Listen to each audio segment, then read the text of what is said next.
السلام عليكم ورحمة الله وبركاته. الحمد لله والصلاة والسلام على رسول الله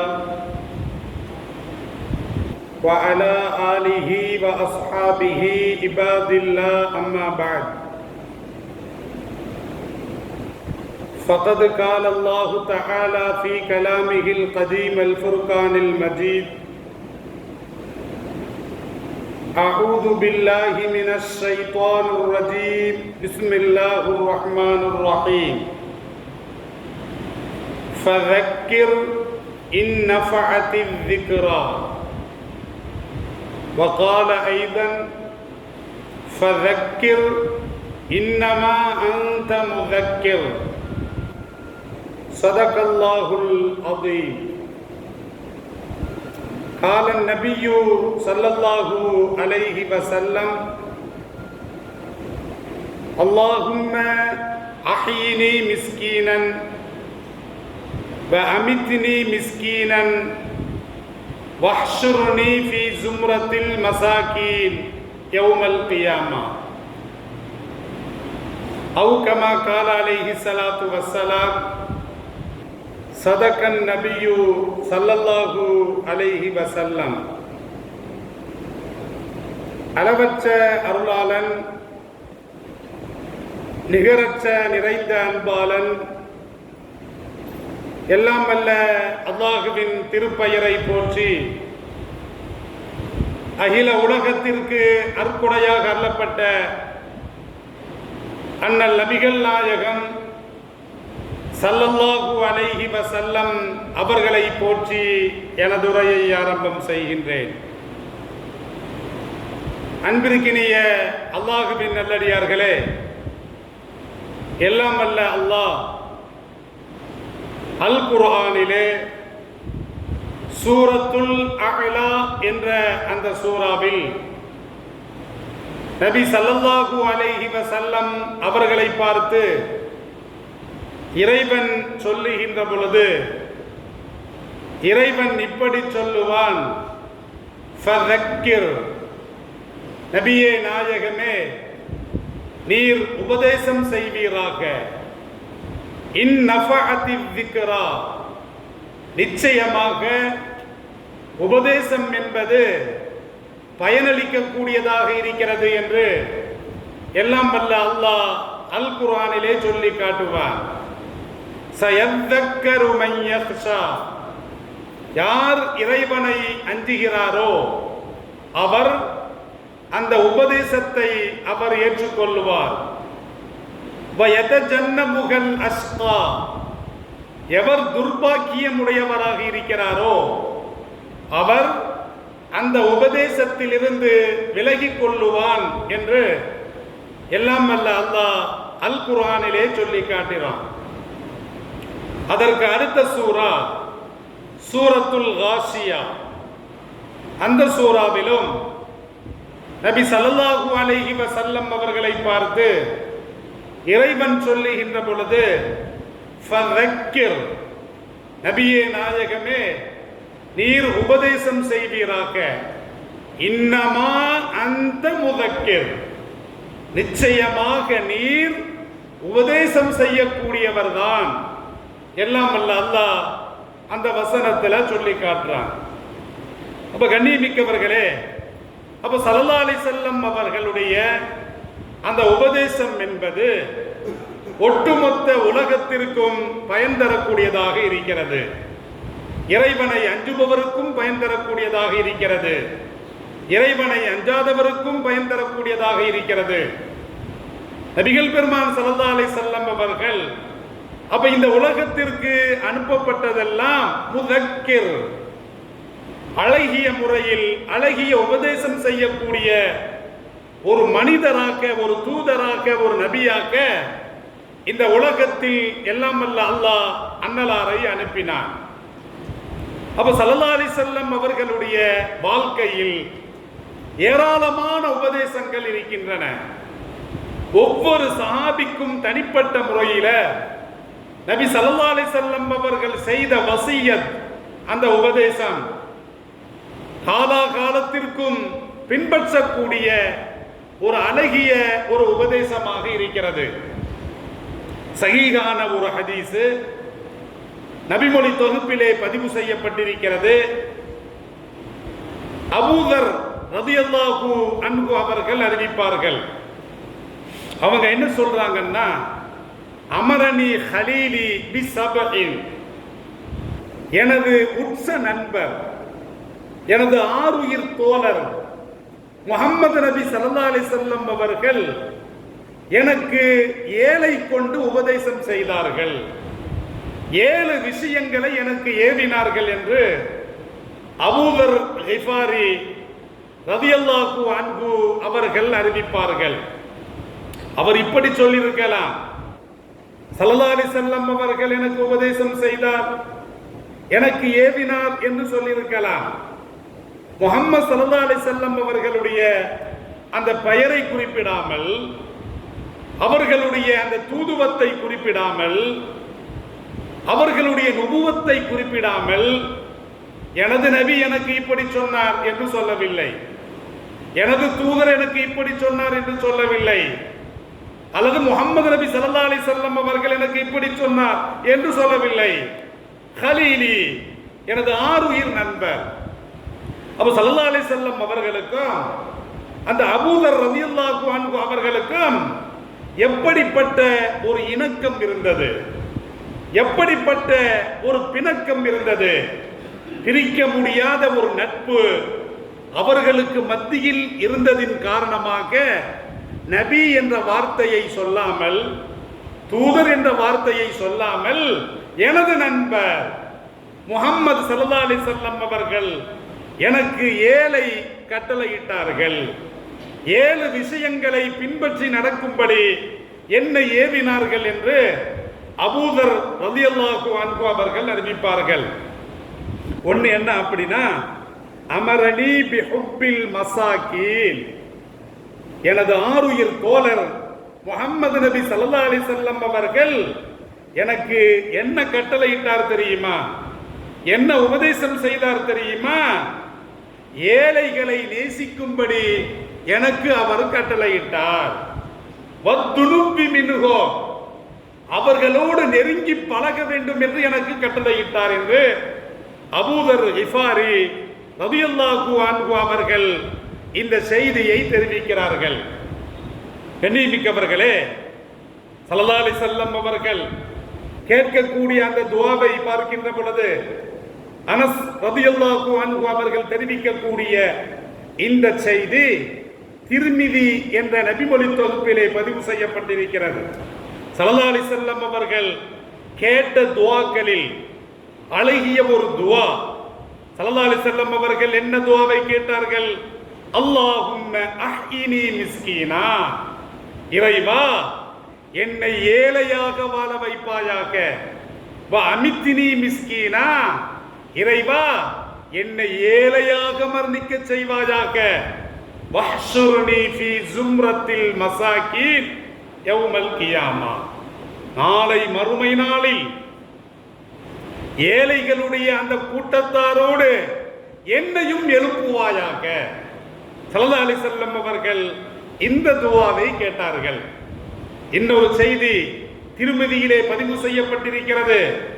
இப்னு Abbas ரலியல்லாஹு அன்ஹுமா அவர்கள் அறிவிக்கக்கூடிய இந்த செய்தி. ஸல்லல்லாஹு அலைஹி வஸல்லம் அவர்கள் சொல்றாங்க, அதானி அல்லைலத ஆத்தின், நேற்று இரவு என்னிடத்திலே வரக்கூடியவர் வந்தார். வரக்கூடியவர் வந்தார்னா யார் வந்தார்? வானவர் வந்தாரா?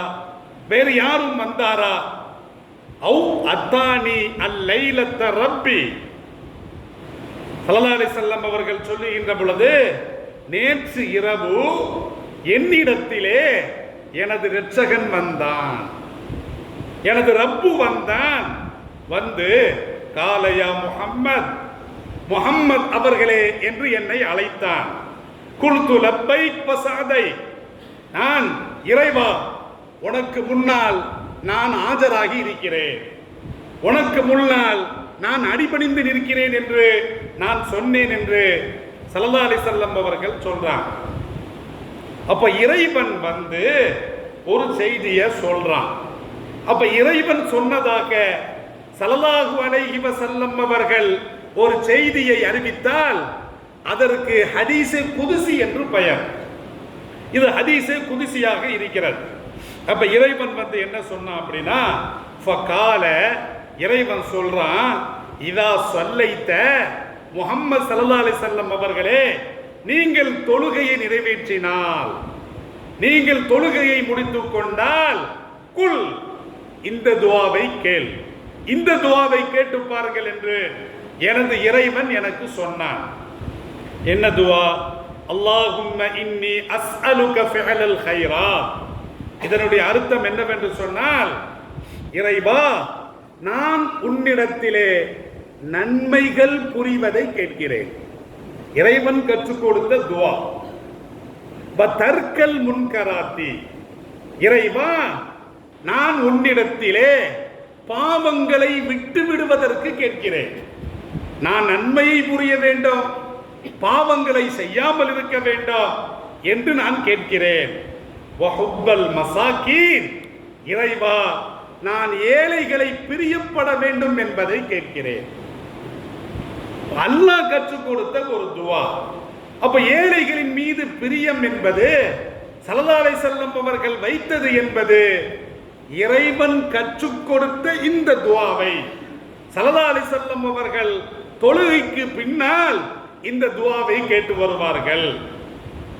மேலும் அல்லாஹ் என்ன சொல்லி கொடுக்கிறான் தெரியுமா? வ இதா அரத்த பி இபாதிக ஃபித்னத்தன் ஃபக்பில்னி இலைக கைர மஃப்தூனின். ஸல்லல்லாஹு அலைஹி வஸல்லம் அவர்களுக்கு இறைவன் இப்படி கற்றுக் கொடுக்கிறான், நபியே நாயகமே நீர் இப்படி சொல்லும்.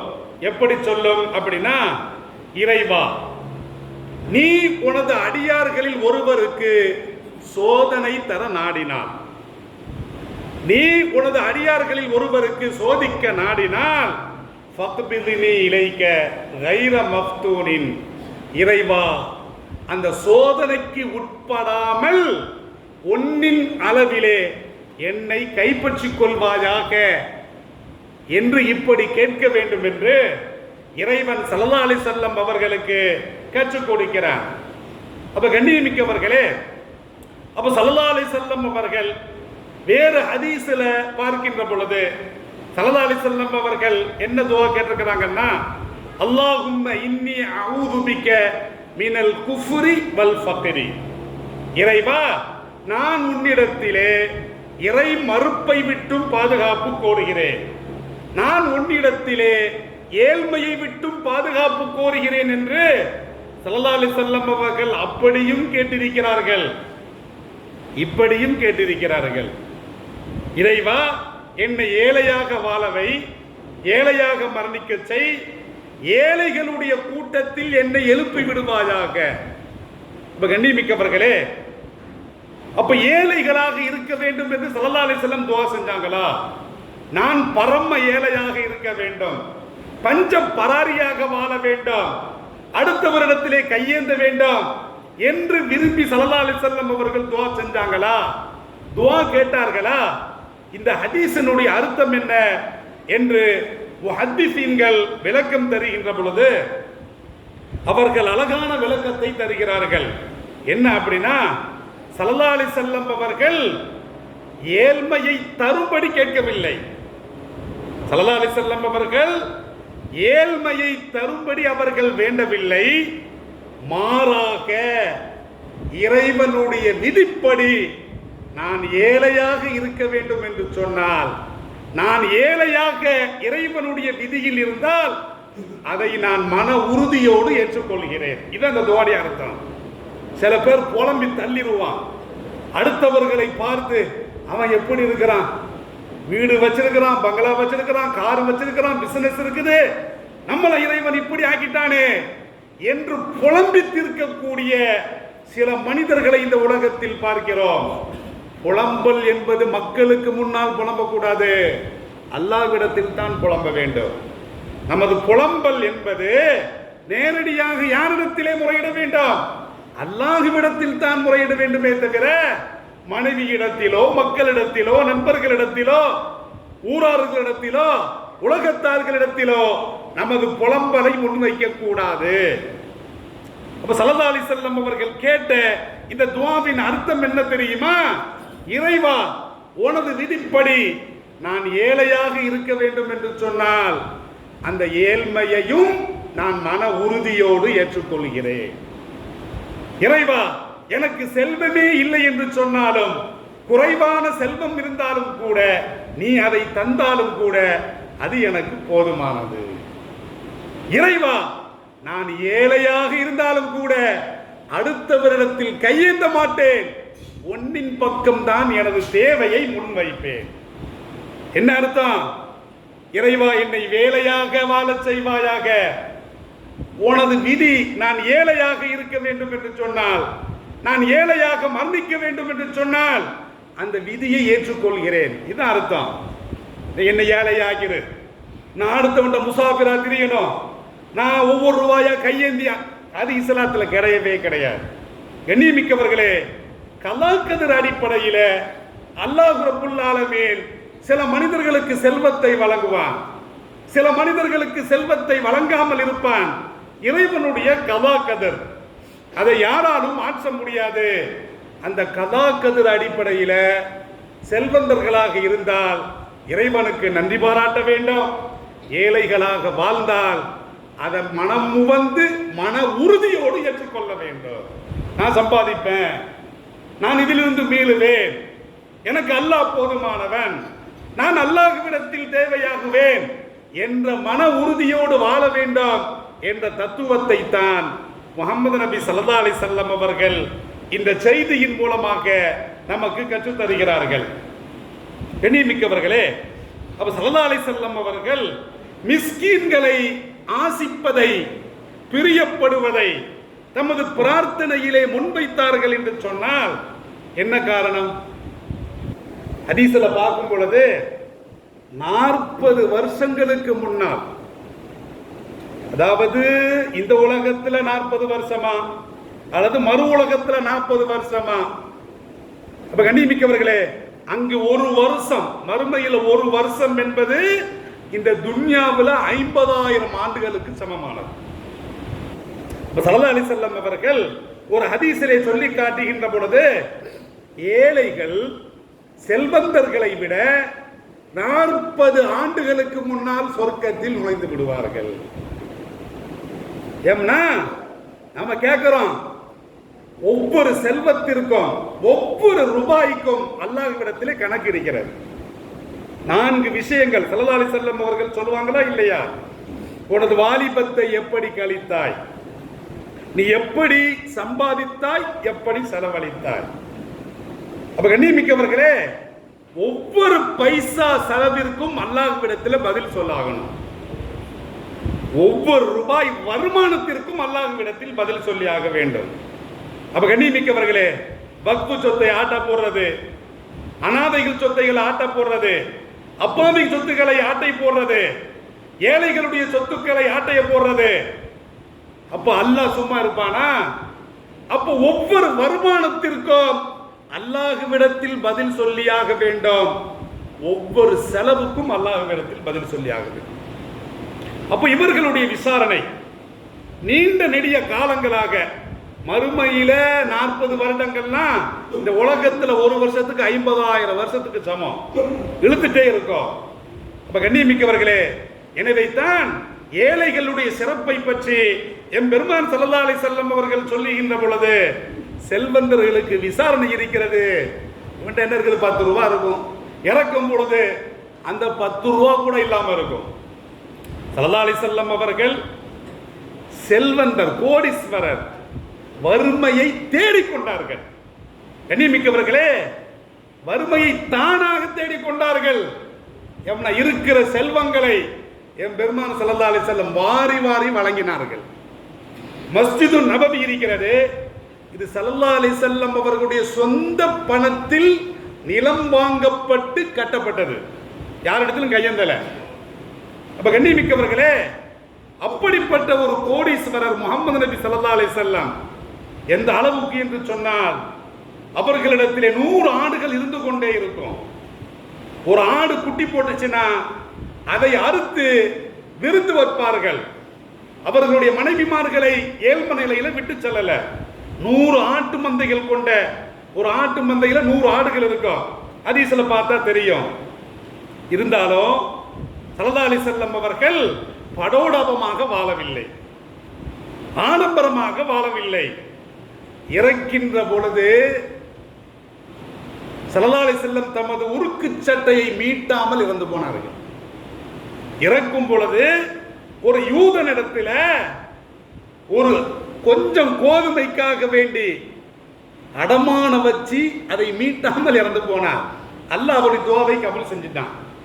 ஏழையாக வாழும் இல்லை, ஏழ்மைத்தனத்தையும் அவர்களுக்கு வந்தால் அதை துணிவோடு எதிர்கொண்டார்கள், மன உறுதியோடு எதிர்கொண்டார்கள். நான் இப்படி ஏழையாயிட்டேனே, யாரிடத்திலும் புலம்பி தீர்க்கவில்லை. இது ஸல்லல்லாஹு அலைஹி வஸல்லம் அவர்களுடைய குணாதிசயங்கள், நடவடிக்கைகள். இந்த உலகத்தை பொறுத்த அளவுல ஏழை பாலைகளை பார்க்கின்ற பொழுது அவர்கள் அப்பாவிகளாக பார்க்கப்படுகிறார்கள்.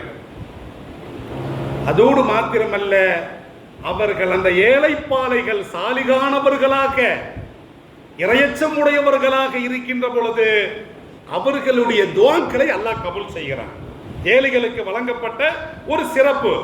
எனவே தான் இந்த உலகத்தில் பலகீனமானவர்களுடைய அந்த லிஸ்டிலே இஸ்லாம் ஏழைகளை சேர்த்த காரணத்தினால் ஸல்லல்லாஹு அலைஹி வஸல்லம் அவர்கள் தமது ஜீவிய காலத்தில் எந்த ஏழையையும் அம்போ என்று விடவில்லை. எல்லோரையும் அனுசரித்து வாழ்ந்தார்கள். எல்லோருக்கும் செல்வத்தை வழங்கினார்கள். ஏழைகளுடைய வறுமையை போக்கினார்கள். அவர்களுடைய பசியை போக்கினார்கள். கண்ணியமிக்கவர்களே, மறுமையிலே அவர்களுக்கு வழங்கப்பட்ட, ஏழைகளுக்கு வழங்கப்பட்ட சிறப்பு என்ன தெரியுமா? கேள்வி கணக்கின்றி சொர்க்கத்தில் போயிடுவாங்க. அதற்காக ஏழையா இருந்து பாவியா இருக்கக்கூடாது, ஏழையா இருந்து இணை வைக்க கூடாது, ஏழையா இருந்து குஃபுரில் ஈடுபடக்கூடாது. ஏழையா இருந்து இறையச்சமுடையவராக இருந்தால் கேள்வி கணக்கின்றி அவர் சொர்க்கத்திலே நுழைந்து விடுவார். அதோடு மாத்திரமல்ல, மறுமையிலே அவர்களுக்கு வழங்கப்பட்ட சிறப்பு, ஏழைகளுடைய சிபாரிசை இறைவன் ஏற்றுக்கொள்வார். ஏழைகளுடைய சிபாரிசு. இந்த ஏழைகள் யாருக்கு சிபாரிசு பண்ணுவாங்க அப்படின்னா, இந்த உலகத்தில் தம் மீது எவர்களெல்லாம் இறக்கப்பட்டார்களோ அப்படிப்பட்டவர்களுக்கு, தன்னுடைய தேவைகளை யார் நிறைவேற்றினார்களோ அப்படிப்பட்டவர்களுக்கு அந்த ஏழைகள் சிபாரிசு பண்ணுவார்கள். எண்ணிமிக்கவர்களே, அல்லாஹ் ஏழைகளை பிரியப்படுகிறான். எனவே தான் ஸல்லல்லாஹு அலைஹி வஸல்லம் அவர்களும் ஏழையின் மீது பிரியத்தை எனது உள்ளத்தில் போட்டு விடுவாயாக என்று ஸல்லல்லாஹு அலைஹி வஸல்லம் அவர்களும் துஆ கேட்டார்கள். அப்ப இப்படிப்பட்ட ஒரு அழகிய உபதேசத்தை எனது ஆருயிர் நண்பர் முஹம்மது நபி ஸல்லல்லாஹு அலைஹி வஸல்லம் அவர்கள் எனக்கு ஏவினார்கள். இரண்டாவது, வ அமரனி அன் அந்துர இலா மன் ஹுவ தூனி வலா அந்துர இலா மன் ஹுவ ஃபௌகி. எனது ஆருயிர் தோழர் முஹம்மது நபி ஸல்லல்லாஹு அலைஹி வஸல்லம் அவர்கள் எனக்கு ஏவுகின்ற பொழுது என்ன சொன்னார் தெரியுமா? அபூதர் அவர்களே, உம்மை விட கீழ்நிலையில் இருப்பவரை நீர் பாரும், உம்மை விட மேல்நிலையில் இருப்பவரை நீர் பார்க்காதீரும், விட்டுவிடும். கண்ணியமிக்கவர்களே, அபூதர் கிஃபாரி ரலியல்லாஹு அன்ஹு அவர்கள் சொல்றார். இன்னொரு ஹதீஸ்ல ஸல்லல்லாஹு அலைஹி வஸல்லம் அவர்கள் சொல்லுகின்ற பொழுது, உங்களில் ஒருவர் செல்வத்தாலோ தோற்றத்தாலோ தம்மை விட உயர்வானவரை, சிறப்பானவரை அவர் பார்க்க நேரிடுகின்ற பொழுது மறுகணமே தம்மை விட தோற்றத்திலும் செல்வத்திலும் கீழ்நிலையில் இருப்பவரை பார்த்து கொள்ளட்டும் என்று ஸல்லல்லாஹு அலைஹி வஸல்லம் சொல்றான். நான் லட்சாதிபதி ஒரு கோடீஸ்வரனை பார்க்கும் பொழுது நான் யாரை பார்க்கணும்? ஒரு பிச்சாதிபதியை பார்த்து பரவாயில்லை, அவனை விட அல்லாஹ் என்ன நல்லா வச்சிருக்கிறான் என்று நீங்கள் இறைவனுக்கு சுக்குர் செய்ய வேண்டும் என்று ஸல்லல்லாஹு அலைஹி வஸல்லம் அவர்கள் சொல்றான். இன்னொரு ஹதீஸில் புகாரி ஷரீஃபிலே பதிவு செய்யப்பட்டிருக்கிறது. ஸல்லல்லாஹு அலைஹி வஸல்லம் அவர்கள் சொல்றாங்க, உந்துரு இலா மன் ஹுவ அஸ்ஃபலு மின்கும், உங்களை விட நிலையில் கீழான நிலையில் இருப்பவரை நீங்கள் பார்த்துக் கொள்ளுங்கள். வலா தந்துரு இலா மன் ஹுவ ஃபௌகக்கும், உங்களை விட மேலான நிலையில் இருப்பவரை நீங்கள் பார்க்க வேண்டாம். ஸல்லல்லாஹு அலைஹி வஸல்லம் அவர்கள் சொல்றாங்க, ஏனென்று சொன்னால் இப்படி கீழான நிலையில் இருப்பதை நீங்கள் பார்க்கின்ற பொழுது இறைவன் உங்களுக்கு உங்களுடைய கீழ்நிலையில் இருப்பவரை விட உங்களை மேம்படுத்தியிருக்கிறான். இறைவனுடைய நிஅமத்தை நீங்கள் நினைப்பதற்காக வேண்டி, நீங்கள் உதாசீனப்படுத்தக்கூடாது என்பதற்காக வேண்டி ஸல்லல்லாஹு அலைஹி வஸல்லம் அவர்கள் இப்படிப்பட்ட இந்த ஒரு வார்த்தையை நமக்கு கற்றுத் தருகிறார்கள்.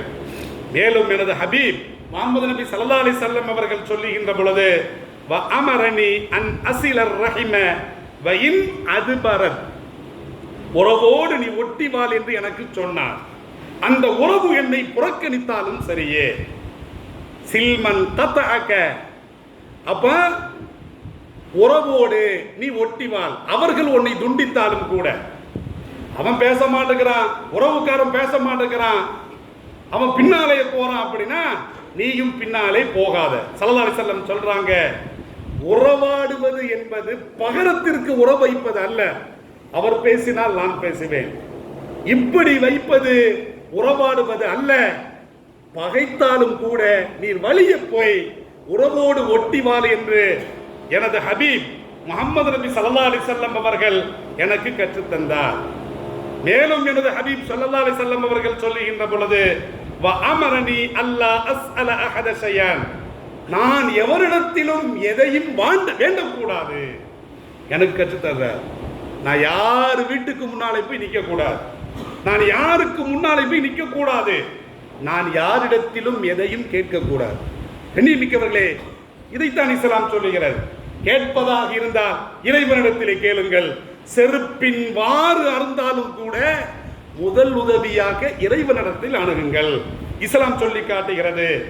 மேலும் எனது ஹபீப் ஸல்லல்லாஹு அலைஹி வஸல்லம் அவர்கள் சொல்லுகின்ற பொழுது, வ அமரனி அன் அகூல பில் ஹக் வ இன் கான முர்ரா, சத்தியத்தை பேச வேண்டும், உண்மையை பேச வேண்டும், உண்மை கசப்பாக இருந்தாலும் சரியே. உண்மை பேசுவதற்கு கசப்பாக இருந்தாலும் சரியே, உண்மையை பேச வேண்டும் என்று எனது ஆருயிர் தோழர் எனக்கு சொன்னார். வ அமரனி அல்லா அஹாஃப ஃபில்லாஹி லௌமத லாயிமின், மார்க்க விஷயத்தில், இறைவனுடைய விஷயத்தில் நம்ம இப்படி பேசினா அவன் அப்படி பழிப்பான், அப்படி சபிப்பான், பழிப்பவர்களுடைய பழிப்பை நீர் அஞ்சக்கூடாது. ஸல்லல்லாஹு அலைஹி வஸல்லம் அவர்கள் எனக்கு ஏவினார்கள் என்று அபூதர் கிஃபாரி அவர்கள் சொன்னார்கள். கடைசியாக 7வது விஷயமாக எனது ஆருயிர் தோழர் முஹம்மது ஸல்லல்லாஹு அலைஹி வஸல்லம் அவர்கள் சொல்லுகின்ற பொழுது, லா ஹவுல வலா குவத்த இல்லா பில்லா, அதிகம் அதிகம் ஓதுவீராக. ஏனென்று சொன்னால் இந்த வார்த்தை என்பது இறைவனுடைய அர்ஷுக்கு கீழாக இருக்கக்கூடிய பொக்கிஷங்களில் ஒரு பொக்கிஷமாக இருக்கிறது. இதை அதிகமாக கூறி வாரும் என்று எனது ஆருயிர் தோழர் முஹம்மது நபி ஸல்லல்லாஹு அலைஹி வஸல்லம் அவர்கள் சொன்னார்கள் என்று அபூதர் அலி அவர்கள் அறிவிக்கக்கூடிய இந்த 7 விஷயங்கள் எனக்கு எனது ஹபீப் எனக்கு கட்டளையிட்டார்கள் என்று சொன்னார்கள். அப்படிப்பட்ட 7 விஷயங்களை நாமும் செயல்படுத்தி வாழ்வதற்கு வல்ல இறைவன் தௌஃபீக் செய்வானாக. வாஹிர் தஅவாஹும் அனில் ஹம்துலில்லாஹி ரப்பில் ஆலமீன். அஸ்ஸலாமு அலைக்கும் வரஹ்மத்துல்லாஹி